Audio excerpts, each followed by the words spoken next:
જૂનાગઢના સાસણ ખાતે રાજ્યના વન વિભાગના મંત્રી મુળુભાઈ બેરાના હસ્તે લીલી ઝંડી આપી સિંહ વસ્તી ગણતરીનો શુભારંભ કર્યો હતો। ગીરના એશિયાઈ સિંહોની 16મી વસ્તી ગણતરીનો શુભારંભ ગઈકાલે એટલે કે તારીખ 10થી લઈને તારીખ 13 સુધી 3 દિવસ માટે સિંહ વસ્તી ગણતરી કરવામાં આવી અને 2 તબક્કામાં ગણતરી થવાની। ત્યારે ગણતરીમાં કુલ 3254 ગણતરીકારો જોડાશે અને ગણતરીની શરૂઆત ગઈકાલથી કરવામાં આવી રહી છે। આ બાબતને લઈને રાજ્યના વન વિભાગના મંત્રી મુળુભાઈ બેરાએ સાસણ અને પત્રકારોને માહિતી આપી હતી।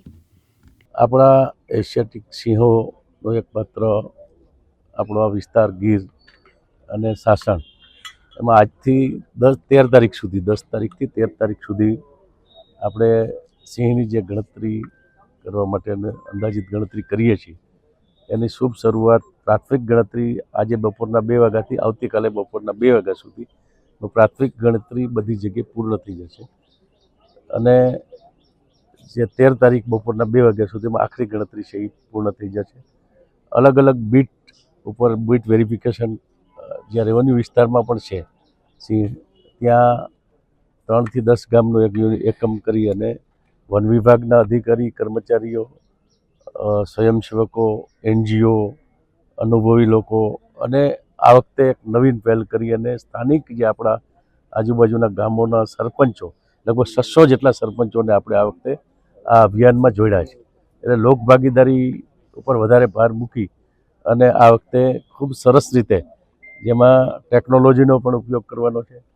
બીટ વેરિફિકેશન પદ્ધતિ ખૂબ સરસ છે અને ખૂબ સારી રીતે આ વખતે સિંહની જે આ ગણતરી 2020 પછી, ત્યારે 20 વખતે તો કોરોના હતો, તો આ વખતે ખૂબ સરસ રીતે એકદમ આની ગણતરી ઝીણવટપૂર્વક રીતની જે તૈયારીઓ થઈ છે એના ઉપરથી ખૂબ સારી રીતે 13 તારીખે આખરી ગણતરી પણ પૂર્ણ થઈ જવાની છે અને એનું સંપૂર્ણ આયોજન અને પૂર્વ આયોજન લગભગ 1 મહિના કરતાં પણ વધારે સમયથી અમારા વન વિભાગના અધિકારી કર્મચારી છે એ કરી રહ્યા હતા। 11 જિલ્લા અને 58 તાલુકાઓમાં આપણે આ ગણતરી છે આ વખતે હાથ ઉપર લીધી। આખો એનો વિસ્તાર આટલો ખૂબ મોટો વિસ્તાર છે।